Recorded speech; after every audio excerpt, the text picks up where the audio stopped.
నమస్తే, welcome to INB news. ముందుగా headlines.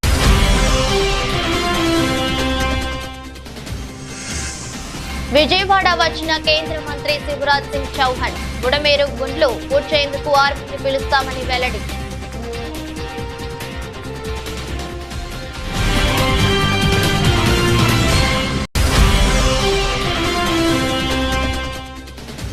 Gandhi దవాఖానలో చికిత్స పొందుతున్న ఆదివాసీ మహిళను పరామర్శించిన బీఆర్ఎస్ నేతలు. కాంగ్రెస్ పాలనలో లా అండ్ ఆర్డర్ గాడి తప్పిందన్న మాజీ మంత్రి హరీష్ రావు.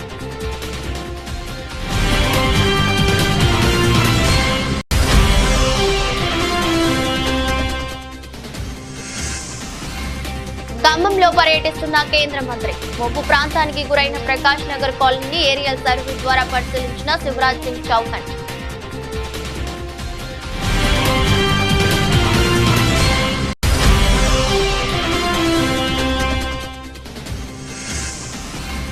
హైదరాబాద్ లో కొత్త రకం దందా. డూప్లింగ్స్ లో పెద్ద ఎత్తున విస్కీ ఐస్ క్రీమ్ అమ్మకాలు.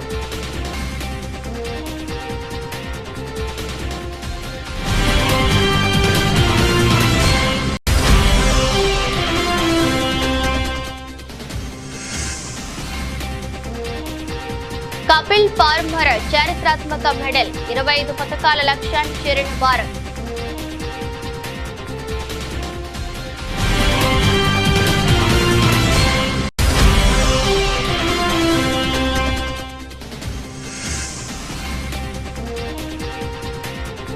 బంగారం ప్రియులకు గుడ్ న్యూస్. దిగొస్తున్న బంగారం ధరలు.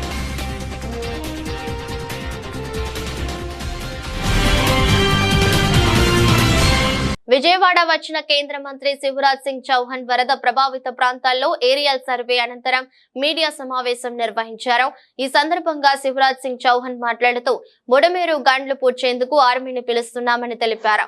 ఏపీ వరదల గురించి ప్రధాని మోదీకి వివరిస్తున్నామని, త్వరగా కేంద్ర ప్రభుత్వం సాయం అందేలా చూస్తానని హామీ ఇచ్చారు. కేంద్ర కమిటీ ఇచ్చే నివేదికను పరిశీలించాక కేంద్రం ఆర్థిక సాయం ప్రకటిస్తుందని శివరాజ్ సింగ్ చౌహాన్ వెల్లడించారు. ఇటువంటి కష్ట సమయంలో రాష్ట్రానికి కేంద్రం తప్పకుండా అండగా ఉంటుందని స్పష్టం చేశారు. आंध्र में विजयवाड़ा में अभूतपूर्व संकट की स्थिति है. ऐसा पहले कभी देखा नहीं गया. एक साथ 400 मिलीमीटर बारिश और उसके कारण जल प्रलय की स्थिति उत्पन्न हुई. बुडमेरू में कई ब्रीच हो जाने के कारण और अनपेक्षित पानी आने के कारण विजयवाड़ा में पानी भरा हुआ है. अभूतपूर्व संकट की स्थिति है. लेकिन मैं आंध्र प्रदेश के मुख्यमंत्री और देश के सम्मानीय नेता श्रीमान चंद्राबाबू नायडू गारू जी को इस बात के लिए धन्यवाद दूंगा कि वो और उनकी पूरी टीम 24/7 यहीं उनका सेक्रेटरिएट बना लिया कलेक्ट्रेट को और 24 घंटे काम कर रहे हैं. जब से ये संकट की स्थिति पैदा हुई, వరద బాధితుల సహాయార్థం ప్రఖ్యాత ఏఐజీ హాస్పిటల్స్ యాజమాన్యం ముఖ్యమంత్రి సహాయ నిధికి 1 కోటి విరాళం ఇచ్చింది. జూబ్లీ హిల్స్ నివాసంలో ముఖ్యమంత్రి రేవంత్ రెడ్డి, ఉప ముఖ్యమంత్రి మల్లు బట్టి విక్రమార్క కలిసి AIG hospitals chairman doctor D Nageshwar Reddy, vice chairman PVS Raju విరాళం చెక్కును అందజేశారు. రాష్ట్రంలో అత్యాచారాలు నిత్య కృత్యమయ్యాయని మాజీ మంత్రి హరీష్ రావు విమర్శించారు. 9 నెలల కాంగ్రెస్ పాలనలో మహిళలపై 1900 లైంగిక దాడులు జరిగాయని చెప్పారు. ముఖ్యమంత్రి వద్దే హోంశాఖ ఉన్నప్పటికీ ప్రతిరోజు 2 హత్యలు, 4 మానభంగాలు అన్నట్టుగా పరిస్థితి తయారైందని ఆగ్రహం వ్యక్తం చేశారు. హరీష్ రావు నేతృత్వంలోని తలసాని శ్రీనివాస్ యాదవ్, సబితా ఇంద్రారెడ్డి, సునీత లక్ష్మారెడ్డి, ఎమ్మెల్యే కోవా లక్ష్మి, ముఠా గోపాల్ తో కూడిన బీఆర్ఎస్ ఎమ్మెల్యే బృందం హైదరాబాద్ గాంధీ దవాఖానలో చికిత్స పొందుతున్న ఆదివాసీ మహిళను పరామర్శించింది. అనంతరం హరీష్ రావు మాట్లాడుతూ కాంగ్రెస్ పాలనలో మహిళలకు భద్రత కరువైందన్నారు. బాధితురాలికి 10 లక్షల పరిహారం ఇవ్వాలని డిమాండ్ చేశారు. బీఆర్ఎస్ హయాంలో మహిళల రక్షణకు షీ టీమ్స్ ఏర్పాటు చేశామన్నారు. ఈ రోజు ఈ ముఖ్యమంత్రి గారు వరద విపత్తు సహాయం చేయడంలో ఫెయిల్ అయిపోయింది, వరద నిర్వహణలో ఫెయిల్ అయిపోయింది, లా అండ్ ఆర్డర్లో ఫెయిల్ అయిపోయింది, రుణమాఫీ చేయడంలో ఫెయిల్ అయిపోయింది, విద్యా వ్యవస్థను నడిపించడంలో ఫెయిల్ అయిపోయింది. మొత్తంగా ముఖ్యమంత్రి గారు ఫెయిల్ అయిపోయింది. ముఖ్యమంత్రి గారి దగ్గరనే హోంశాఖ ఉంది. ఆయన నిర్వహించే హోంశాఖ ఇవాళ ఎట్లయిపోయింది? రోజు 2 హత్యలు 4 మానభంగాలు అన్నట్టు అయిపోయింది రాష్ట్రం. ఇదా మీరు నిర్వహించేది? ఇదా మీరు ప్రతిష్ట చేసేది? ఎంతసేపు ప్రతిపక్షాలను చేంజ్ చేసుడు, మా మీద అక్రమ కేసులు పెట్టుడు, మా ఎమ్మెల్యేలను వేధించుడు, ఎమ్మెల్యేల ఇళ్లకు పోయి కండువాలు కప్పడం మీద బిజీ ఉన్నావు తప్ప పాలన గాలి వదిలేసింది ముఖ్యమంత్రి గారు. ఈరోజు గత 8 నెలల్లో మహిళల మీద ఎలాంటి అత్యాచారాలు అఘాయిత్యాలు జరిగినాయి అనేది రాష్ట్రంలో అందరూ వింటూ ఉన్నారు. అసెంబ్లీ వేదికగా మాట్లాడుతూ ఉన్నాయి. ప్రభుత్వానికి చలనం లేదు. దాదాపుగా 1800 పైచిలకు సంఘటనలు మహిళల పట్ల జరిగిన సంఘటనలు చూస్తున్నాం. హైదరాబాద్ చుట్టుపక్కల కానీ, నాగర్ కర్నూల్లో గిరిజన మహిళల మీద జరిగిన సంఘటన కానివ్వండి, మొన్న షాద్నగర్లో జరిగిన సంఘటన కానివ్వండి, మహిళలంటే ఒక చులకన భావంతో ఈ పాలన జరుగుతున్నట్టు కనిపిస్తూ ఉంది. మహిళల పట్ల అగత్యాలు జరుగుతూ ఉన్న, అత్యాచారాలు జరుగుతూ ఉన్నా స్పందించడానికి ఈ రాష్ట్ర ముఖ్యమంత్రి గారికి కనీసం తీరిక కూడా లేని పరిస్థితి చూస్తూ ఉన్నాం. రాష్ట్రంలో ఎడతెరిపి లేకుండా కురుస్తున్న వర్షాలకు జనజీవనం స్తంభించిపోయింది. భారీ వర్షాలకు పలు చోట్ల చెట్లు, కరెంటు స్తంభాలు నెలకొరిగాయి, పంటలు దెబ్బతిన్నాయి. ఈ వరదలకు అనేక మంది ప్రజలు ఇళ్లను కోల్పోయి నిరాశ్రయులయ్యారు. ముఖ్యంగా ఖమ్మం జిల్లాలో వరుణుడు బీభత్సం సృష్టించాడు. ఈ నేపథ్యంలో ఖమ్మం జిల్లాలోని వరద ప్రభావిత ప్రాంతాల్లో శుక్రవారం కేంద్ర వ్యవసాయ శాఖ మంత్రి శివరాజ్ సింగ్ చౌహాన్, కేంద్ర హోంశాఖ సహాయ మంత్రి బండి సంజయ్ పర్యటించారు. ఖమ్మం, పాలేరు, మధుర ప్రాంతాల్లో కేంద్ర మంత్రులు ఏరియల్ సర్వే పరిశీలించారు. వరదలకు కొట్టుకుపోయిన సాగర్ ఎడమ కాలువను పరిశీలించారు. అనంతరం అక్కడి నుంచి కేంద్ర మంత్రులు పాలేరు వెళ్లి వరద పరిస్థితులపై ఫోటో ఎగ్జిబిషన్ ను తిలకించనున్నారు. వరద బాధితులకు నిత్యావసర సరుకుల పంపిణీ కార్యక్రమంలో జనసేన నాయకులు, జన సైనికులు, కూటమి భాగస్వాములు కావాలని రాష్ట్ర ఆహార, పౌర సరఫరాల శాఖ మంత్రి నాదెండ్ల మనోహర్ పిలుపునిచ్చారు. ప్రతి కుటుంబానికి నిత్యావసర సరుకులు అందేలా చూడాలని కోరుతున్నారు. అందరికీ నమస్కారం. ఈరోజు విజయవాడ పట్టణంలో 76 డివిజన్లో ఊహించని విధంగా మన ముఖ్యమంత్రి గారు, ఉప ముఖ్యమంత్రి గారు కోరినట్టుగా ప్రతి కుటుంబాన్ని ఆదుకోవడానికి ఒక అద్భుతమైన ప్రయత్నం ఈరోజు ప్రారంభించబోతున్నాం. రాష్ట్ర ప్రభుత్వం తరఫున పౌర సరఫరాల శాఖ మరియు మార్కెటింగ్ శాఖ, మున్సిపల్ శాఖ సమాయుత్తమై పోలీస్ శాఖ, రెవెన్యూ సిబ్బంది అందరూ కూడా, అనేక మంది ఇతర జిల్లాల నుంచి అధికార యంత్రాంగం అంతా తరలి వచ్చింది భారీగా. మన జన సైనికుల్ని, వీర మహిళల్ని కోరేది, దయచేసి మీరు కూడా ఈ సహాయ కార్యక్రమాల్లో మీరు వార్డుల్లో ఏ విధంగా పవన్ కళ్యాణ్ గారు మనకి స్ఫూర్తినిస్తారో అదే స్ఫూర్తిని మీరు క్షేత్రస్థాయిలో ప్రతి కుటుంబాన్ని ఆదుకునే విధంగా ఈ సమయంలో మీరు కూడా ఓర్పుగా, సహనంతో, ఎక్కడ కూడా తొందరపడి మనం చిన్న లోపాలు ఉన్నా మా దృష్టికి తీసుకొచ్చి ఎక్కడైతే సరుకులు పంపిణీ చేస్తున్నామో ప్రతి ఇంటికి మనం అందించే విధంగా మీరందరూ కూడా సహకరిస్తారని మిమ్మల్ని అందరిని కూడా మనస్ఫూర్తిగా ఈ సందర్భంగా మన జనసేన పార్టీలో ఉన్న ప్రతి ఒక్కరూ, అదేవిధంగా తెలుగుదేశం పార్టీ నాయకులు, భారతీయ జనతా పార్టీ నాయకులు, కార్యకర్తలు అందరూ కూడా ఈ రోజున మనం చేయబోయే ఈ కార్యక్రమం 76 వార్డులో కూడా ప్రతి ఒక్కరూ సహకరించమని మనస్ఫూర్తిగా నేను కోరుతున్నాను.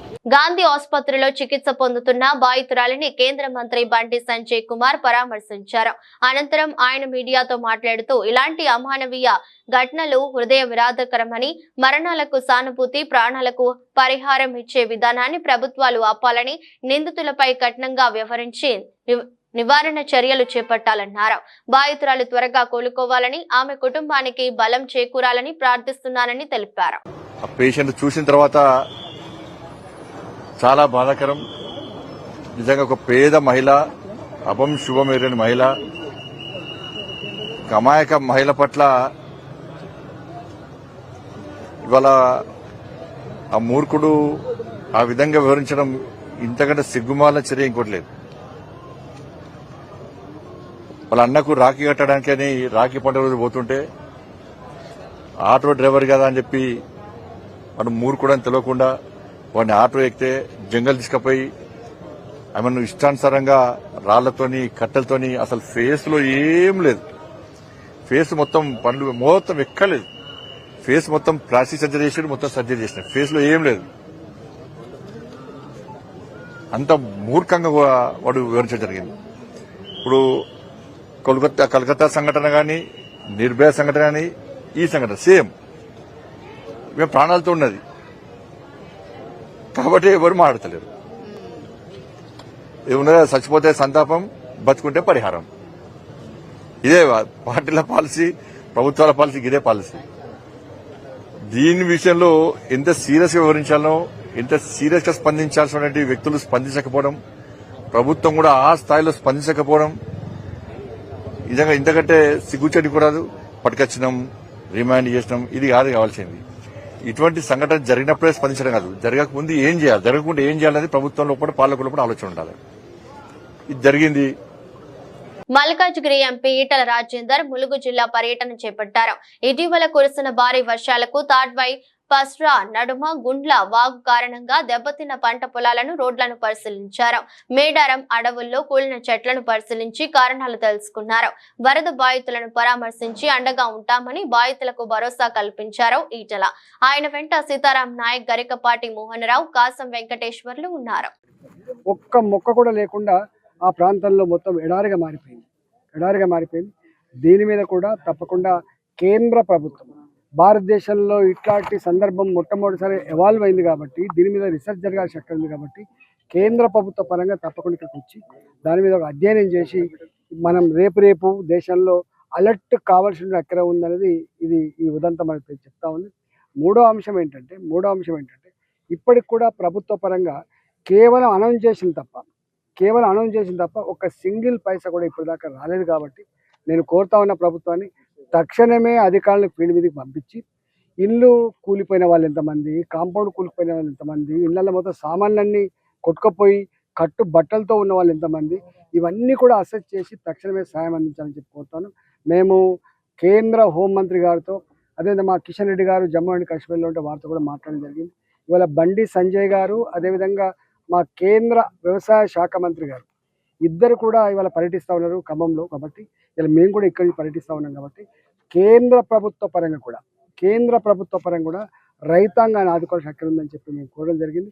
ఇవాళ ఏదో ఆంధ్రకు ఒక రకంగా, తెలంగాణకు ఒక రకంగా సంకుచితవాదులు ఇవాళ ఈ రాజకీయాలే ఎజెండాగా పెట్టుకున్నటువంటి వాళ్ళు ప్రజాక్షేమం కోరని వాళ్ళు చేసేటువంటి ఆరోపణ తప్ప ఇది నిజం కాదు. భారతీయ జనతా పార్టీగా మాకు కులంతోటో, మాకు ప్రాంతంతోటో, మాకు ఒక పార్టీతో సంబంధం కాకుండా ప్రతి పౌరుడిని, ప్రతి రైతుని ఆదుకోవాల్సిన అక్కడ ఉంది. కాబట్టి తప్పకుండా మేము ఇలా ఆదుకోవడానికి వచ్చినాం. పార్టీ పరంగా కూడా మేము కోరినాం మా కేంద్ర హోంమంత్రి గారిని, పార్టీ పరంగా కూడా కనీసం దుస్తులు, వాళ్ళకి యుటెన్సిల్స్, కొంత తాత్కాలికమైన వస్తువుల ఏర్పాటు కోసం కూడా మా ప్రయత్నం కొనసాగుతుంది. ఇవాళ భారతీయ జనతా పార్టీగా ఈ వరదలలో నష్టపోయినటువంటి అన్ని వర్గాల ప్రజలకి, చనిపోయిన కుటుంబాలకి వాళ్ళ ఆత్మకు శాంతి చేకూరాలని చెప్పి కోరుకుంటూనే, వాళ్ళ కుటుంబాలకు ప్రగాఢ సానుభూతిని తెలియజేస్తూనే ఇవాళ మీకు అండగా ఉంటామనేటువంటి మాట ఇవ్వడానికి మీకు వచ్చింది. రైతు రుణమాఫీ కాలేదని ఆవేదన చెంది మేడ్చల్ జిల్లా అగ్రికల్చర్ కార్యాలయంలో నేడు ఉదయం ఆత్మహత్య చేసుకున్న రైతు సురేందర్ రెడ్డి మృతదేహాన్ని సికింద్రాబాద్ గాంధీ ఆసుపత్రిలో మాజీ మంత్రి వర్యులు హరీష్ రావు, సవితా ఇంద్రారెడ్డి, తలసాని శ్రీనివాస్ యాదవ్ తో కలిసి వెళ్లి నివాళులర్పించి కుటుంబ సభ్యులను మాజీ మంత్రి, మేడ్చల్ నియోజకవర్గం శాసనసభ్యులు చామకూర మల్లారెడ్డి పరామర్శించారు. రైతు సురేందర్ రెడ్డి కుటుంబాన్ని రాష్ట్ర ప్రభుత్వం అన్ని విధాలా ఆదుకోవాలని, రైతు కుటుంబానికి ఎక్స్గ్రేషియా ప్రకటించాలని కోరారు. రుణమాఫీ కాలేదన్న కారణంతో రైతు సురేందర్ రెడ్డి ఆత్మహత్య చేసుకోవడం బాధాకరమన్నారు. పంట పండించే రైతన్న ప్రాణం కోల్పోయి గాంధీ ఆసుపత్రి మార్చురీలో ఉండటం మనస్సును కలిచివేసిందని భావోద్వేగానికి లోనయ్యారు. రైతన్నలారా, రుణమాఫీ కాలేదనే కారణంతో దయచేసి ఆత్మహత్యలు చేసుకోకండి, ధైర్యాన్ని కోల్పోకండి, బీఆర్ఎస్ పార్టీ మీకు అండగా ఉంటుందన్నారు. ఇంతకు ముందు మన కేసీఆర్ గారు ఉన్నప్పుడు బ్రహ్మాండంగా చేసింది. వాళ్ళకు రైతుకు మంచిగా నెలకు రైతు బంధు వేసేటప్పుడు కూడా 10,000 15,000 వేస్తాను, అదే లేదు. వాళ్ళు రుణమాఫీ ఒకటేసారి చేస్తాను. 15th ఆగస్టు లోపల దేవుళ్ళ మీద ఒట్టుదని చెప్పినాం, కానీ రుణమాఫీ కాలే, సగం మందికి కూడా కాలే. ఇప్పుడు రైతు మా దగ్గరనే మా ఆయన శ్రీధర్ రెడ్డి ఆత్మహత్య చేసుకున్నాం రాత్రి. ఎంత ఘోరం అది! ఎక్కడ చూడు అత్యాచారాలు అవుతున్నాయి, ఎక్కడ చూడు మర్డర్లు అవుతున్నాయి. రౌడీలు అంటే విచ్చలవిడిగా తిరుగుతున్నారు, కంట్రోల్ లేదు, వ్యవస్థ లేదు. అంతకుముందు ఎంత పర్ఫెక్ట్గా ఉండే పోలీస్ వ్యవస్థ, కానీ అంత పటిష్టంగా ఉంది, ఫ్రెండ్లీ పోలీస్ ఉంది. ఇప్పుడు వాళ్ళ కంట్రోల్ అంతా వాళ్ళు గవర్నమెంట్ తీసుకుంది కాబట్టి వాళ్ళు పరిపాలన సరిగా కంట్రోల్ అయితే లేదు, వాళ్ళకి అవగాహన లేదా ఎట్లా అవుతుందో కానీ మొత్తం విచ్చలవిడిగా అయిపోయింది. రుణమాఫీ విషయంలో కానీ సాంకేతిక అంశాలు ఉన్నాయి, దానివల్ల కొంత ఇవ్వలేకపోతున్నాయి. పూర్తి స్థాయిలో ఇవ్వాలి కదా, రుణమాఫీ బ్యాంకుల్లో ఉంది కదా, రుణం సాంకేతిక లోపాలు ఎదుర్కొంటే ఇప్పుడు ఆయన రైతు 1,00,000 తీసుకుంటూ వడ్డీతో 2,00,000 దాటింది. నువ్వు చేస్తున్నారు, చేసేస్తే అయిపోతుంది కదా, 10 ఎక్కువ తక్కువ అప్పు ఇంకా కొన్ని చేసి చేయాలి కదా. ఇప్పుడు రైతు చచ్చిపోయా మళ్ళీ వస్తుందా పనం పోతే? అట్లా ఎంతమంది రైతులు చచ్చిపోతున్నారు. నువ్వు రుణమాఫీ చేస్తాడని నమ్మకంతో చేసిరు కదా, ఆ ఓటేసిరు కదా, ఆ ఓటేసినప్పుడు దానికి ఇల్లు లేకపోతే మనిషి ఎంత పెడపైపోతుంది. ఇప్పుడు ఆ రైతు ఎట్లా అయిపోతుంది? ఆ పిల్లల్ని ఎవరు కాపాడాలి? సో వరద సాయం విషయం వచ్చేవరకు ఏం సత్యవేడు టీడీపీకి చెందిన ఎమ్మెల్యే కోనేటి ఆదిమూలం చేసిన చర్య సభ్య సమాజం విస్తుపోయేలా ఉందని వైఎస్ఆర్సీపీ అధికార ప్రతినిధి శివశంకర్ రెడ్డి అన్నారు. ఈ విషయమై ఆయన మీడియాతో మాట్లాడుతూ అత్యాచారం చేసి హత్య చేస్తానని బెదిరించాడని, సాక్షాత్తు ఒక టీడీపీ మహిళా నేత ఏపీలో ప్రెస్ మీట్ పెడితే ఈ ప్రభుత్వం న్యాయం చేస్తుందో లేదో అని భయంతో అనుమానంతో పక్క రాష్ట్రానికి వెళ్లి నాకు అన్యాయం జరిగిందని మీడియా ముందుకు వచ్చి లెటర్ రిలీజ్ చేసి వీడియోలు కూడా రిలీజ్ చేసిందన్నారు. ఈ రాష్ట్రంలో శాంతి భద్రతలు ఎలా ఉన్నాయి, రాష్ట్రంలో మహిళలకు రక్షణ ఎలా ఉంది, ఈ రాష్ట్రంలో తప్పు చేస్తే అధికార పార్టీకి చెందిన వారు అయితే ఎవరికి కూడా శిక్షలు పడవు, వారి మీద చర్యలు ఉండవు అని ఆ మహిళ ఆ పక్క రాష్ట్రం వెళ్లి కేసు పెట్టింది అంటేనే అర్థం చేసుకోవచ్చని పేర్కొన్నారు. అలాంటి వ్యక్తిని సస్పెండ్ చేస్తున్నామంటే సరిపోతుందా? అత్యాచారం చేస్తే కేసులు పెట్టరా, విచారణ చేయరా అని ప్రశ్నించారు. అధికార పార్టీకి సంబంధించినటువంటి తెలుగుదేశం శాసనసభ్యుడు సత్యవేడు నియోజకవర్గం ఆదిమూలం కోనేటి ఆదిమూలం యొక్క ప్రవర్తన, మహిళపై చూసినటువంటి ప్రవర్తన సభ్య సమాజము విస్తుపోయేలా ఉంది. ఆ మహిళ కూడా తెలుగుదేశం పార్టీకి సంబంధించినటువంటి మహిళా నేత. ఈ ఎమ్మెల్యే చేసినటువంటి ఈ ప్రవర్తనకి వీటికి అత్యాచారం చేశాడు, తర్వాత హత్య చేయడానికి ప్రయత్నం చేశాడు అని ఒక మహిళ సాక్షాత్తు తెలుగుదేశానికి సంబంధించినటువంటి నియోజకవర్గ మహిళా నాయకురాలు ఇక్కడ ప్రెస్ మీట్ పెడితే ఇక్కడ ప్రభుత్వం న్యాయం చేస్తుందో లేదో అనేటువంటి భయంతో అనుమానంతో పక్క రాష్ట్రానికి వెళ్ళి హైదరాబాద్ ప్రెస్ క్లబ్లో మహిళ నాకు ఇలా అన్యాయం జరిగిందని మీడియా ముందుకొచ్చి లెటర్ రిలీజ్ చేసేసి దానికి సంబంధించినటువంటి వీడియోలు కూడాను ఈరోజు బయటపడితే సభ్య సమాజం అంతా కూడాను విస్తుపోతుంది.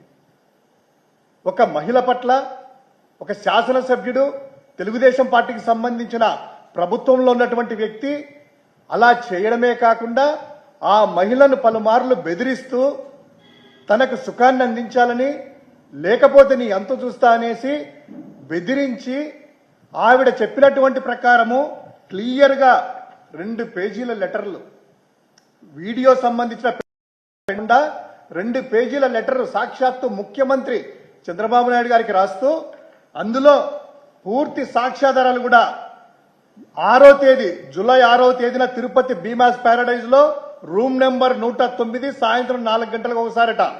తర్వాత జూలై 17, 2024 అదే భీమాస్ ప్యారడైజ్ లో రూమ్ నెంబరు 105లో మధ్యాహ్నం 3 గంటలకంట.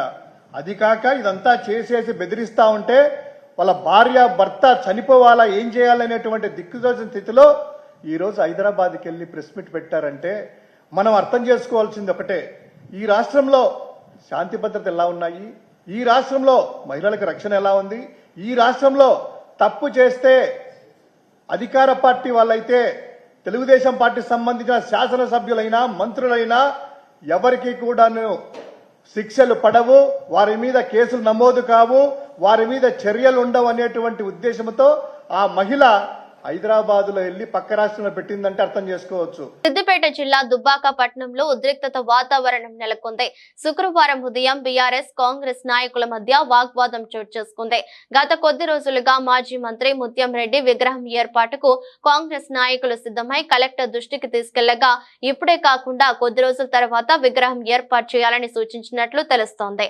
అయితే నిన్న రాత్రి సోషల్ మీడియాలో ముత్యం రెడ్డి విగ్రహం ఏర్పాటుకు భూమి పూజ చేస్తామని కాంగ్రెస్ నాయకులు ప్రచారం ప్రచారం చేయడంతో గమనించిన బీఆర్ఎస్ నాయకులు శుక్రవారం ఉదయం అదే స్థలంలో మాజీ ఎమ్మెల్యే రామలింగారెడ్డి విగ్రహ ఏర్పాటుకు బీఆర్ఎస్ నాయకులు ప్రయత్నించారు.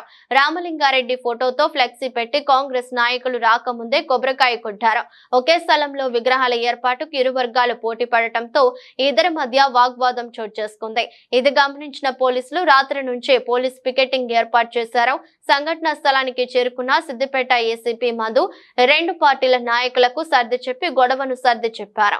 ఈ కాంగ్రెస్ కార్యకర్తలు ఈ చెరుకు ముత్యం రెడ్డి విగ్రహానికి సంబంధించి ఈ భూమి పూజ కార్యక్రమం పెట్టుకోరు. ఆ విషయంలో వాళ్ళకి పర్మిషన్ లేదు అని చెప్పి విత్ లీగల్ పర్మిషన్ తీసుకొని మీరు విగ్రహం పెట్టుకోవాలి, అనవసరంగా పొలిటికల్ టెన్షన్ చేయొద్దని వాళ్ళకి చెప్పడంతో వాళ్ళు దాన్ని కొంచెం విరమించుకోరు.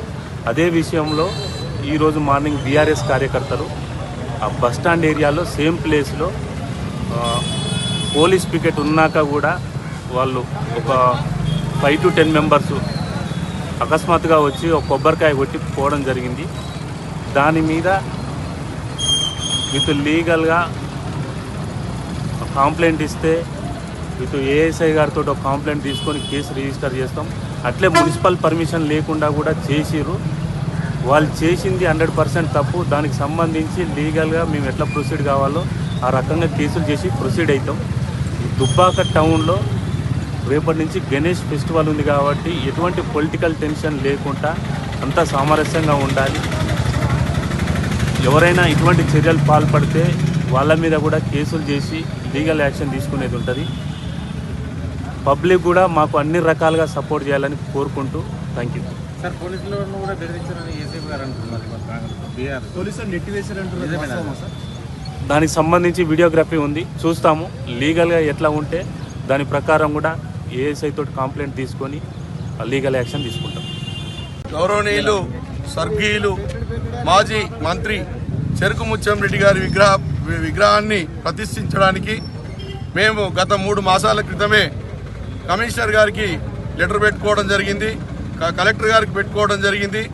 ఈరోజు భూమి పూజ చేయడానికి మేము కమిషనర్ గారిని అడగడంతో మీరు ఒక 2 రోజులు ఆగిన తర్వాత చేసుకోండి అని చెప్పేసి మా అనుమతి ఇచ్చిన తర్వాత చేసుకోమని చెప్పేసి చెప్తే మేము ఆగితే అటువంటి దాన్ని టీఆర్ఎస్ వాళ్ళు ఈరోజు వచ్చి అక్కడ కొబ్బరికాయ కొట్టి ఈరోజు రెచ్చగొట్టే ప్రయత్నం చేసి ఒక మంచి మహనీయుడైనటువంటి అభివృద్ధి ప్రదాత అయినటువంటి ఏదైతే చెరుకు ముత్యం రెడ్డి గారి విగ్రహాన్ని పెట్టకుండా చేస్తున్నారో ఇది చాలా దౌర్జన్యం. పోలీసు వారిని కూడా పక్కకు నెట్టి వాళ్ళు ఉండగా కూడా కొబ్బరికాయ కొట్టడం ఇది ఎంతవరకు సమంజసమో టీఆర్ఎస్ నాయకులు టీఆర్ఎస్ ఎమ్మెల్యే ఆలోచన చేయాలని చెప్పేసి మేము డిమాండ్ చేస్తున్నాం. 6, 100 అయినా ఎట్టి పరిస్థితుల ముత్యం రెడ్డి గారి విగ్రహాన్ని ఇక్కడే మేము ప్రతిష్ఠింపజేస్తాం. భావితరాలను డ్రగ్స్, గంజాయి లాంటి మత్తు పదార్థాలు పీడిస్తున్నాయి. చివరకు పసి మొగ్గలుగా పెరిగి పెద్దగా ఎదిగే చిన్న పిల్లలు ఎంతో ఇష్టపడే ఐస్ క్రీమ్ లో ఏకంగా 100 పేపర్ విస్కీ కలిపి అంశాన్ని అంటే ధరలతో అమ్మకాలు జరిపి సొమ్ము చేసుకుంటున్న ఐస్ క్రీమ్ పార్లర్ ప్రబుద్ధుల తీరును ఎక్సైజ్ ఎన్ఫోర్స్మెంట్ పోలీసులు బయటపెట్టారు. ఇవాళ పిల్లల ఐస్ క్రీమ్ లో విస్కీ కలిపి అమ్ముతున్న ముఠాను పోలీసులు అరెస్ట్ చేశారు. 1 and 5 ఐస్ క్రీమ్ పార్లర్ లో ఎక్సైజ్ అధికారులు సోదాలు నిర్వహించారు. ఐస్ క్రీమ్ లో పేపర్ విస్కీ కలిపి 1 and 5 యాజమాని అమ్ముతున్నాడు. 60 గ్రాముల ఐస్ క్రీమ్ లో 100 మిల్లీలీటర్ల విస్కీ కలుపుతున్నాడు. ఐస్ క్రీమ్ విస్కీ కోసం పిల్లలు, యువత ఎగబడుతున్నారు. మరింత అమ్మకాలు పెంచుకునేందుకు మరో అడుగు ముందుకు వేసిన ఐస్ క్రీమ్ తయారీదారులు ఫేస్బుక్ లో ఒక యాడ్ కూడా ఇచ్చి తమ అమ్మకాలని జోరు అందుకోవడానికి ప్రయత్నాలు చేస్తున్నారు. 1 and 5 ఐస్ క్రీమ్ పార్లర్ యాజమానులు దయాకర్ రెడ్డి, శోభన్లను జూబ్లీ హిల్స్ లో ఎక్సైజ్ పోలీసులు అరెస్ట్ చేశారు. 11.5 కేజీల విస్కీ ఐస్ క్రీమ్ ను పోలీసులు స్వాధీనం చేసుకున్నారు. జూబ్లీ హిల్స్ రోడ్ నెంబర్ 1లో ఈ ఐస్ క్రీమ్ పార్లర్ ఉంది. Excise superintendent STF team leader Pradeep Rao బృందం ఈ ఐస్ క్రీంలను స్వాధీనం చేసుకుని కేసు నమోదు చేశారు.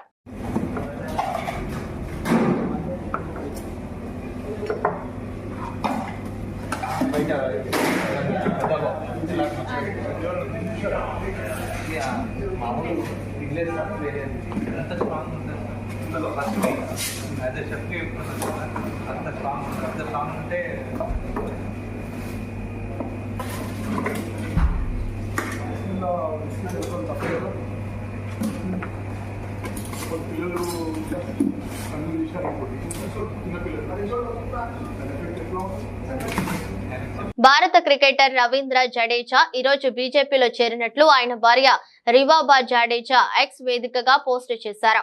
రివాబా జడేజా ఇప్పటికే గుజరాత్ లో బీజేపీ ఎమ్మెల్యేగా ఉన్నారు. తన భర్త సభ్యత్వం కార్డును ఆమె పోస్టు చేశారు. 2019లో రివాబా బీజేపీలో చేరారు. ఆ తర్వాత 2022లో జరిగిన అసెంబ్లీ ఎన్నికల్లో గుజరాత్ లోని జామ్నగర్ ఉత్తర అసెంబ్లీ నియోజకవర్గం నుంచి ఆమె ఎమ్మెల్యేగా విజయం సాధించారు. బార్బడోస్ లో జరిగిన T20 ప్రపంచ కప్ 2024 టోర్నమెంట్ లో భారత్ గెలిచిన ఒకరోజు తర్వాత జూన్ 29న రవీంద్ర జడేజా T20 అంతర్జాతీయ క్రికెట్ కు రిటైర్మెంట్ ప్రకటించాడు. దేశవ్యాప్తంగా పార్టీ సభ్యత్వ నమోదు కార్యక్రమాన్ని బీజేపీ జాతీయ అధ్యక్షుడు జేపీ నడ్డా సెప్టెంబర్ 2వ తేదీన ఢిల్లీలో ప్రారంభించడం తెలిసిందే. ప్రధాని మోదీ తొలి సభ్యత్వాన్ని తీసుకోవడం ద్వారా పార్టీలో తన ప్రాథమిక సభ్యత్వాన్ని రెన్యువల్ చేసుకున్నారు. పారిస్ పారాలింపిక్స్ లో భారత అథ్లెట్లు అద్భుత ప్రదర్శనతో అదరగొడుతున్నారు. తాజాగా భారత్ ఖాతాలో 25వ పథకం చేరింది.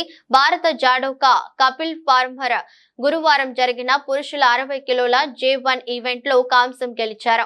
ప్రపంచ 2 ర్యాంకర్ జుడోకా ఎలియల్టన్ డి ఒలివేరాను ఓడించి పథకం సొంతం చేసుకున్నారు. దీంతో కపిల్ పార్మర్ జుడోలో మెడల్ సాధించిన మొదటి భారత జుడోకాగా చరిత్ర సృష్టించారు.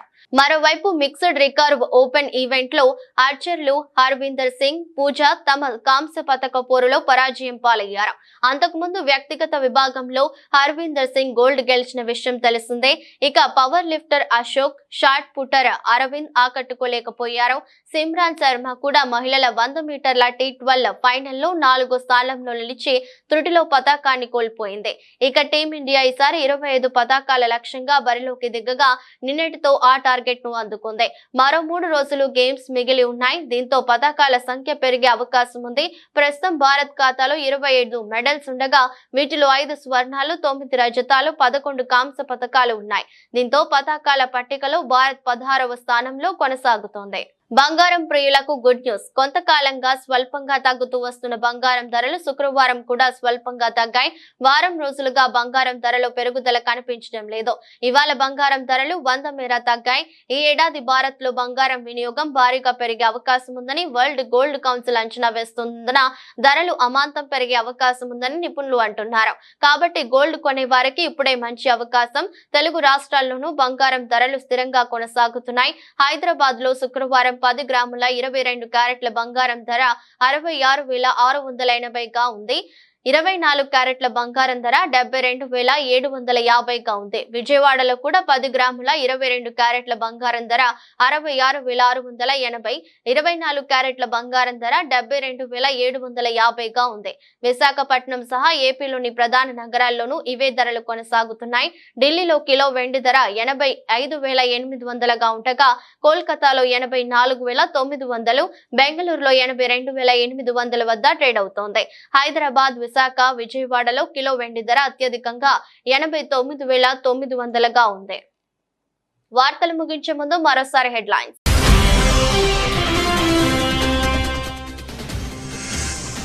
విజయవాడ వచ్చిన కేంద్ర మంత్రి శివరాజ్ సింగ్ చౌహాన్ బుడమేరు గుండ్లు పూడ్చేందుకు ఆర్మీని పిలుస్తామని వెల్లడి.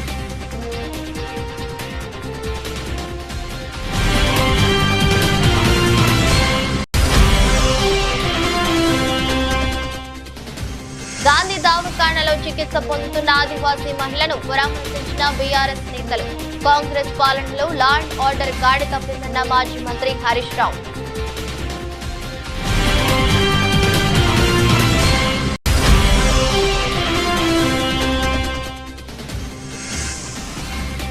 ఖమ్మంలో పర్యటిస్తున్న కేంద్ర మంత్రి. ముప్పు ప్రాంతానికి గురైన ప్రకాష్ నగర్ కాలనీని ఏరియల్ సర్వే ద్వారా పరిశీలించిన శివరాజ్ సింగ్ చౌహాన్.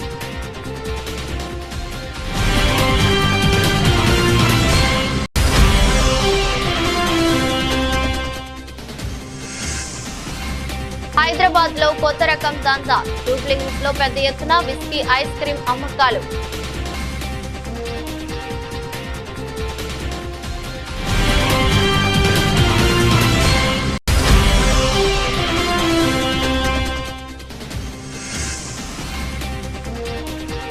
కపిల్ పార్మర్ చారిత్రాత్మక మెడల్. 25 పతకాల లక్ష్యాన్ని చేరిన భారత్.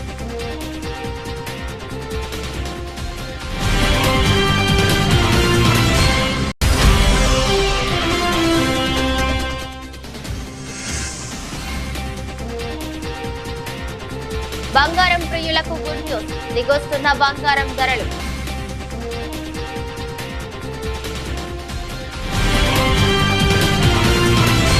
ఈ దృష్టి బులెటిన్ మరో బులెటిన్లో మళ్ళీ కలుద్దాం. అంతవరకు సెలవు. నమస్కారం.